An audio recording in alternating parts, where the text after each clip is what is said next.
You're looking at the American-made rocket and spacecraft that will return American astronauts to the International Space Station from American soil for the first time since the retirement of the space shuttle, last flown nearly 9 years ago. Today, we're giving it another shot with our partners at SpaceX.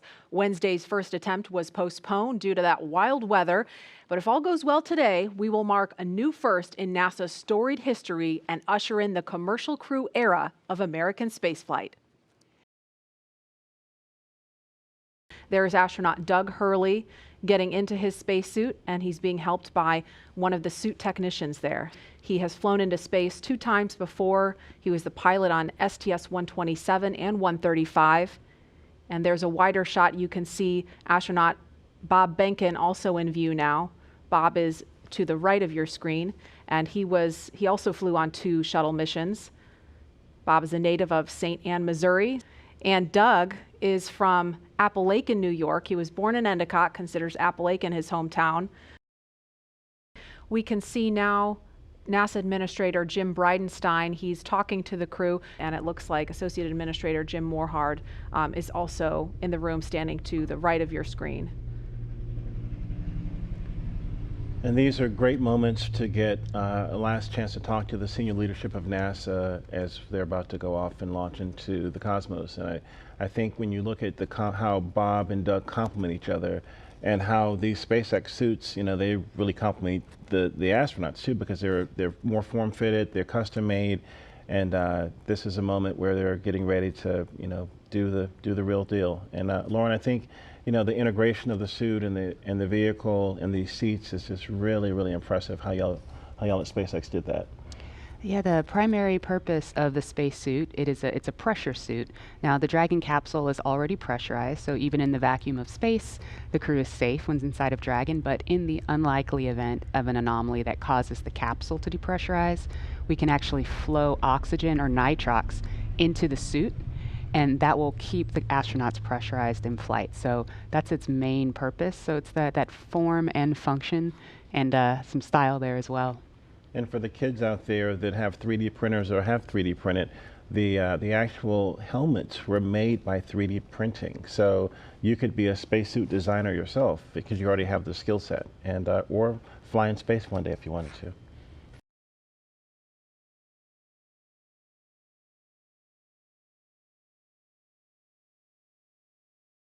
And we are looking at a live picture now of Bob Behnken and Doug Hurley walking down that hallway in the astronaut crew quarters. We just saw Doug wave at the screen, and they're just turning the corner, getting inside that elevator. And this, you can't see it from here, but there is a banner hanging there. You can kind of see it in the back. There's a banner hanging on the wall of the elevator with the signatures of all the people who worked on this mission. So it was really important for them to hang that up in there so Bob and Doug could see it. And there the doors are opening. Here they come. Great. And there they are, NASA astronauts. Small crowd, but big cheers. NASA astronauts Bob Behnken and Doug Hurley, Doug on the left, Bob on the right, waving to the crowd there to cheer them on.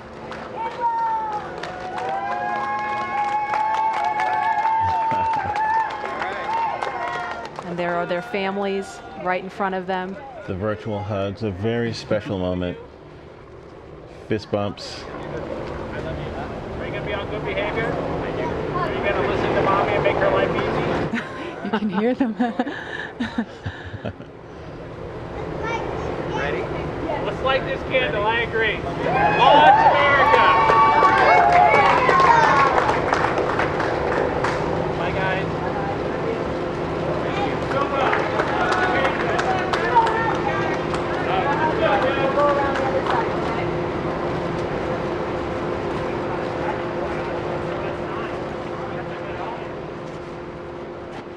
Now they are getting into the Tesla Model X that's going to take them to the launch pad, being strapped into their seats.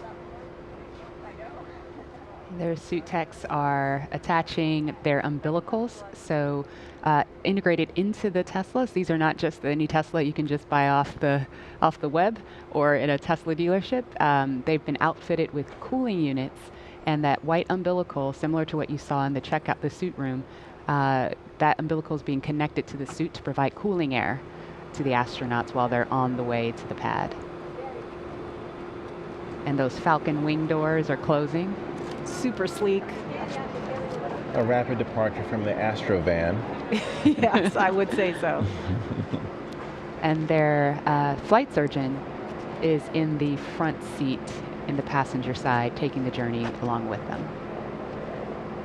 As I mentioned last time, we always think about the technology and the rockets, but this is what it's all about, the families coming together, supporting the families, us working together as a team to ensure they get up there safely and back home safely for their families.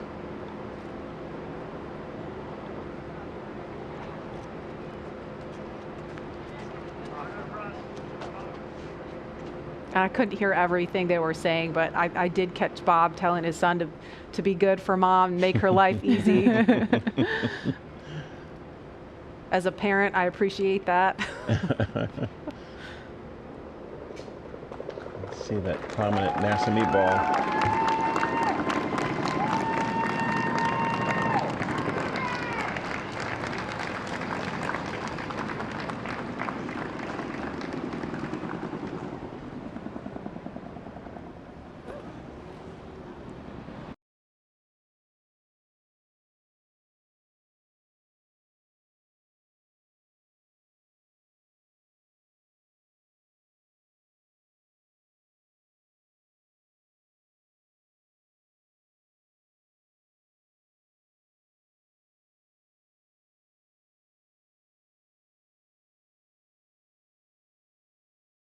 There's our hangar. We process Falcon Heavy in there. There are other boosters in that hangar as well.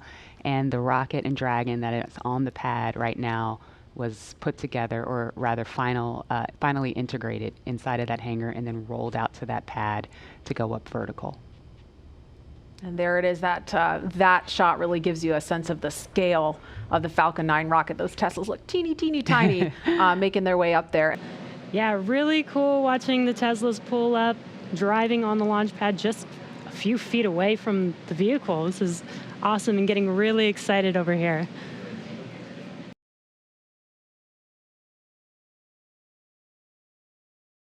Looks like they've already gotten out of the car and they are walking up to the elevator that will carry them all the way up to the 255-foot level, and then they'll have a couple of steps to get up to the level where the crew access arm is.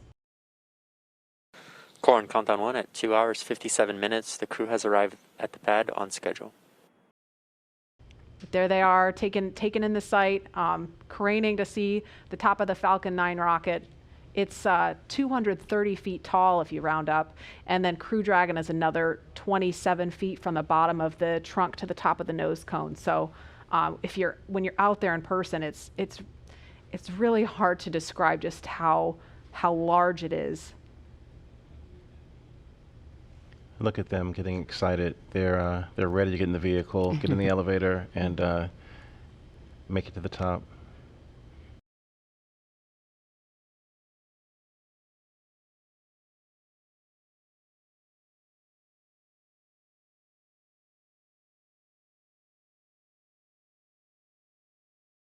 And we should hear a call any moment that the crew has arrived at the pad as they make their way up the stairs, and they're headed to the crew access arm now.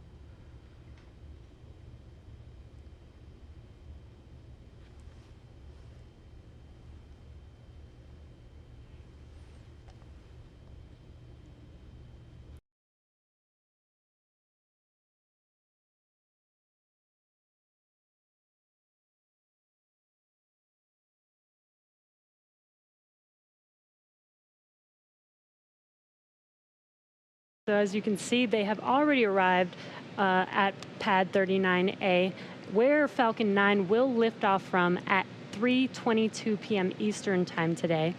They have ascended the tall structure already, which is next to the rocket, and it's called the fixed service structure, and also have already walked down the corridor, which is known as the crew arm, which is what they're standing in right now. That's right. And as they prepare to board Dragon, they have this one final stop that they're standing in right now, and that's the White Room. The White Room is literally just the room at the end of the crew arm that has an opening into Dragon. It is the last place on planet Earth Bob and Doug are going to be standing before they step into Dragon for their ride to the International Space Station.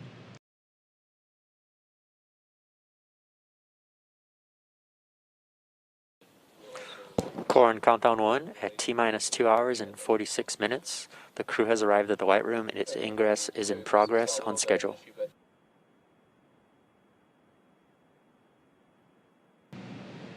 And as they climb into Dragon, they will buckle themselves in and attach their umbilicals to their suits. And as you can see, the suit techs are there to help them get buckled and settled into those seats. And we can see the seats slowly start to rotate. Again, they're in this down position just to make it easier to climb in and out of Dragon. They'll rotate to this launch position to put their backs a little bit more parallel to the ground.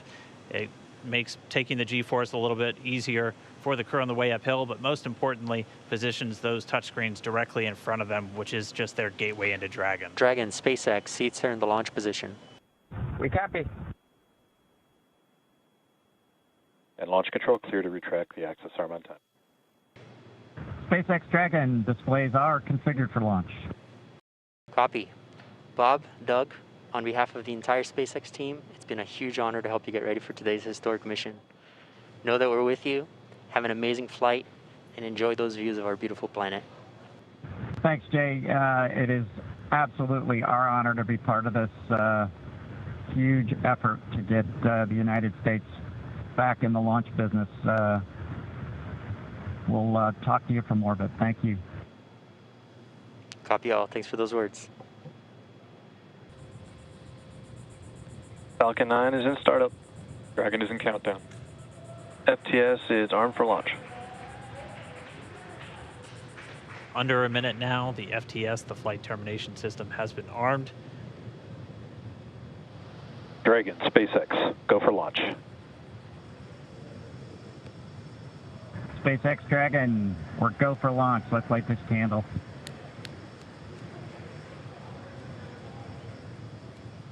T-minus 30 seconds.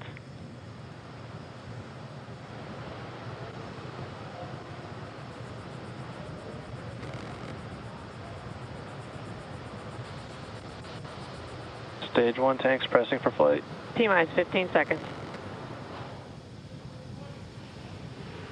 10, 9, 8, 7, 6, 5, 4, 3, 2, 1, 0. Ignition. Liftoff of the Falcon 9 and Crew Dragon. Go NASA, go SpaceX. Godspeed, Bob and Doug. America has launched. One Alpha. And so rises a new era of American spaceflight, Stage 1 and with it propulsion is the nominal. ambitions of a new generation continuing the dream. 20 seconds into flight, stage 1 propulsion is nominal.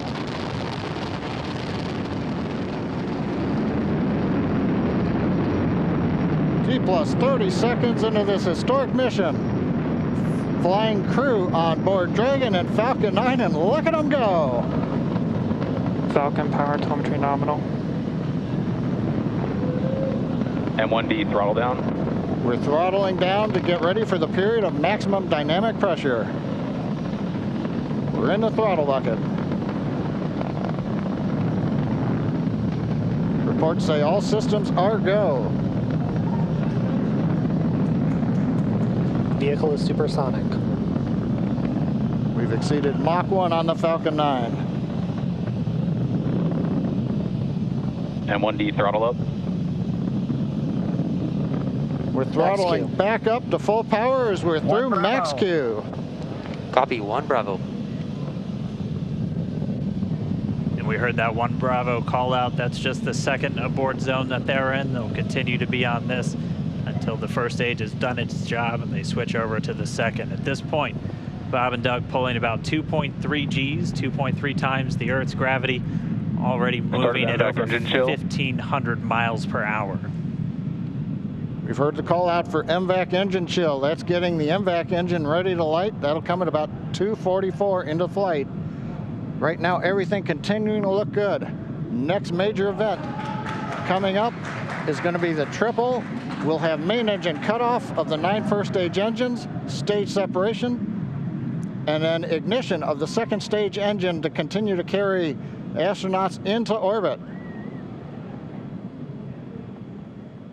Coming up in about 20 seconds. M1D throttle down.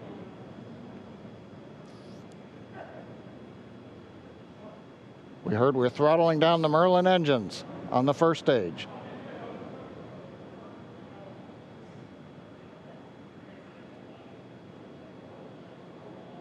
And we have MECO.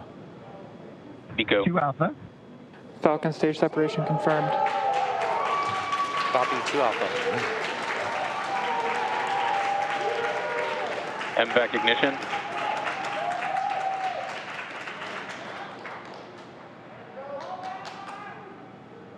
All right, we have stage separation confirmed. The first stage beginning its flight back. The second stage being powered by that single Merlin 1D vacuum engine has ignited and is now carrying Bob and Doug into orbit.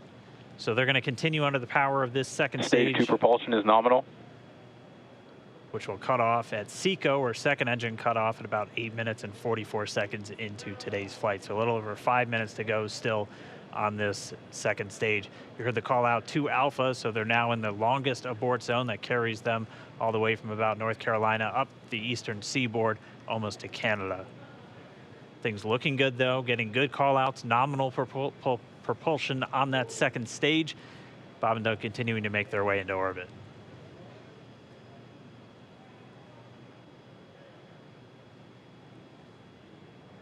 Dragon SpaceX nominal trajectory. Acquisition of signal in Bermuda. SpaceX Dragon nominal trajectory. All right, here in nominal trajectory, so Dragon pointed in the right direction, continuing to make their flight uphill. Heard acquisition of signal Bermuda. That's one of the other ground stations that they're using to get telemetry and data back from this spacecraft. Stage 2 propulsion is still nominal. And while they continue uphill, looks like we are getting a view of the first stage as well. Yep, on your right screen, you can see that first stage with the grid fins deployed. It's making its way back to attempt to land on our drone ship, Of Course, I Still Love You today. Stage 1 entry burn startup.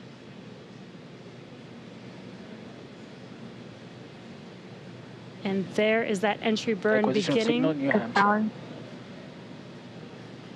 This burn lasts about 36 seconds long. Stage 2 FTS is saved.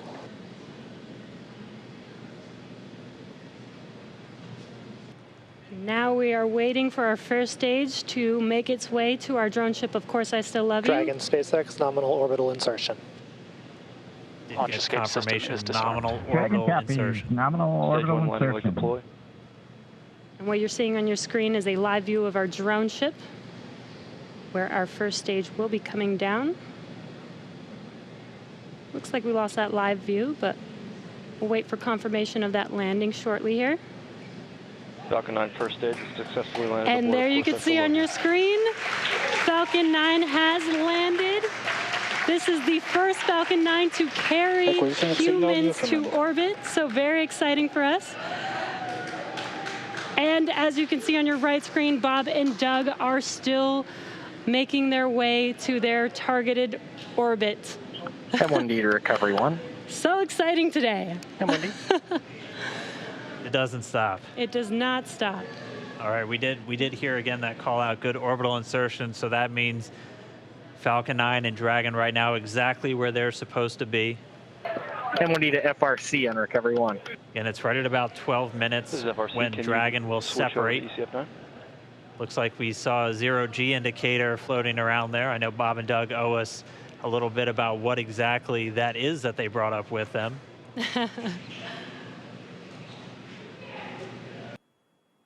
Dragon separation confirmed.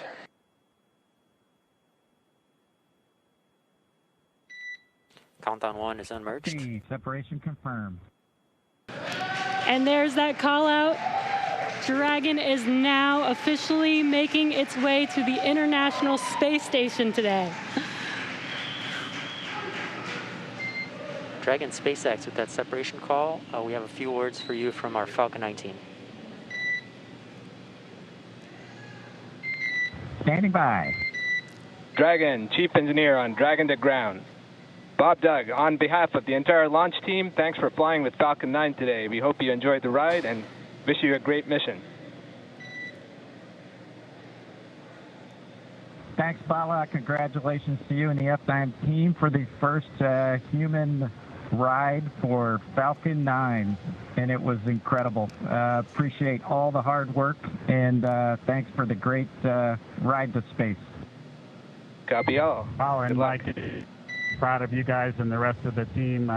Thank you so much for what you've done for us today, putting America back into low Earth orbit from the Florida coast. Copy all. Good luck. Godspeed.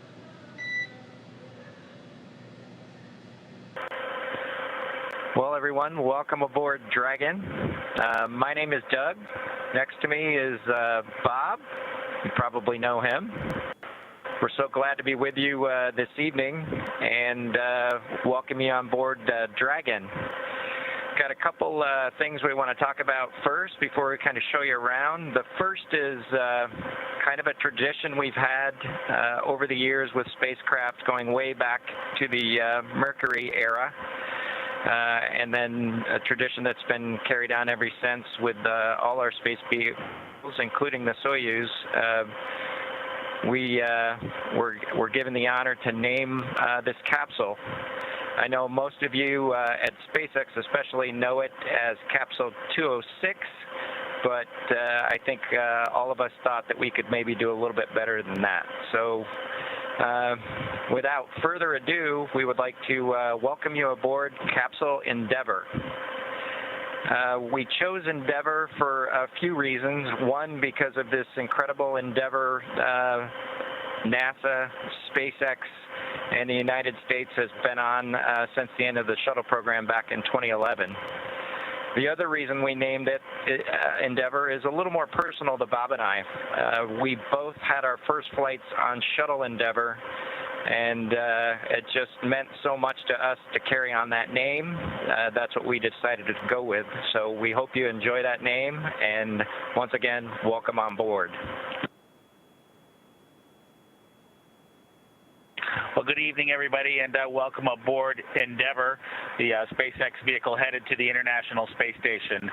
Today, we accomplished the first flight off the Florida coast in quite some time, and Doug and I were really proud to have an opportunity to be a part of that. We're doing it in a brand new spaceship, a spaceship that's a lot different than its namesake Endeavour, the space shuttle, in that it has touch display screens that allow us to accomplish most of the interfacing requirements that we have.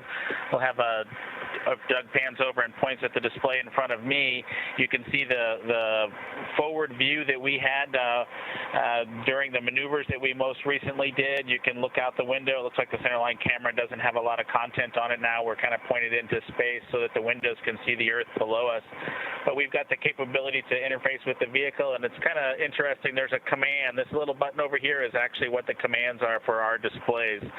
One thing that does get lost is there is a extensive button panel down below as well. So over on this side, we can turn the displays on and off, as well as send some commands for some contingency situations. On the other side, we have the ability to deploy chutes and things like that on entry. So we do have some buttons, but the primary interface is these displays. So nice, new, modern cockpit that we've got for our compared to our namesake, the Space Shuttle Endeavour. I'm going to migrate a little bit away from our seats here, and Doug from his seat is going to continue to try to follow me so you can tell what can be seen from the seat that he sits in.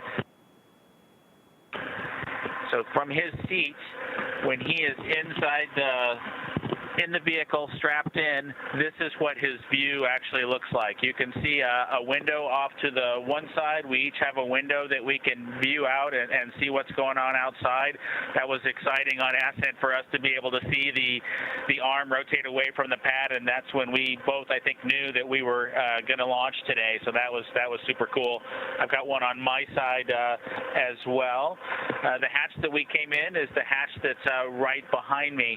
It is a little bit of a tight quarters, but I'm going to try to demonstrate some of the capability that we have now that we're in zero gravity. So I think I was requested to do a backflip. I'm going to kind of do a side spin, which is a little bit of a permutation on that request. So hopefully you can see what it's like to actually float in zero gravity. And Doug and I are super excited that we got the opportunity to do this again today, even before the end of May. So that was super cool. We did, it turns out, end up with one stowaway on board our vehicle when we launched today. It was not just Doug and I who accomplished the launch here. We do have an Apatosaurus aboard. We both have two boys who are super interested in dinosaurs. And we collected up all the dinosaurs between the two houses, and Trimmer, the Apatosaurus, got the vote from the boys to make the trip into space today with us. And so that was a super cool thing for us to get a chance to do for both of our sons, who I hope are super excited to see their toys floating around with us on board. I'm sure they would rather be here given the opportunity, but hopefully they're proud of this as well.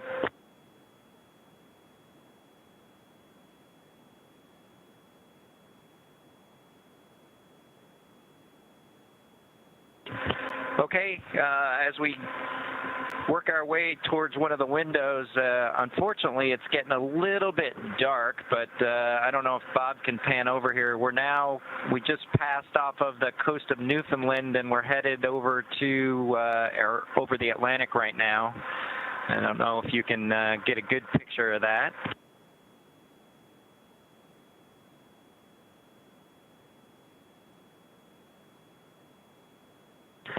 Anyway, hopefully you enjoy that view as we pass over the Atlantic.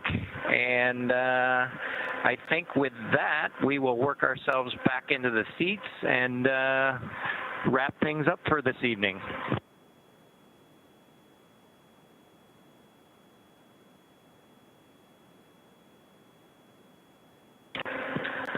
So Doug's there making a nice big smile for the camera. I hope you enjoyed the trip today with us on board the Dragon capsule Endeavour with our friend Trimmer, the Apatosaurus, and Doug and I. We just would like to thank SpaceX, we'd like to thank NASA, and we'd like to thank the American people for the opportunity today. And we're really proud of the entire team that was able to accomplish human spaceflight again from the Florida coast. Just a wonderful experience. Doug and I are just so proud to be a part of it, and just want to thank everybody who gave us this opportunity and worked so hard to make this happen today. So with that, I think it'll be good night from Capsule Endeavour. Good night to everyone at NASA, at SpaceX, and the United States, and congratulations to the teams that got us into orbit. And we're looking forward to seeing Chris Cassidy and his Russian colleagues on board the International Space Station tomorrow morning. Good night, Megan and Theo. And Karen and Jack.